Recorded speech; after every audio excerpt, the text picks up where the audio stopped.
এমনকি আপনার কার সাথে বিয়ে হবে সেটাও। কয়টা বাচ্চা কাচ্চা হবে সেটাও। তাই এত অস্থির হওয়ার দরকার নাই, রিজিকে যা আছে আসবে ইনশাল্লাহ।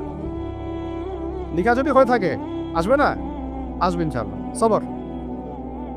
তো এই জন্য মুমিনদেরকে বলা হয়েছে তোমরা কখনো হতাশ হবে না, কারণ তাকদির লিখা হয়ে গেছে, হতাশার কোনো কারণ নাই। একটা প্রবণতা আমরা সমাজে দেখছি আত্মহত্যার।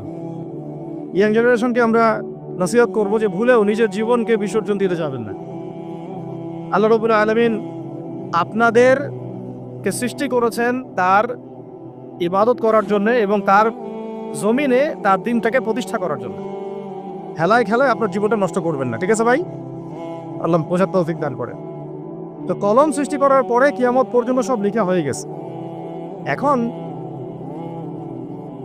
আমাদের এই পৃথিবীতে তো মানুষ ছিল না, ছিল? এদিকে মনোযোগ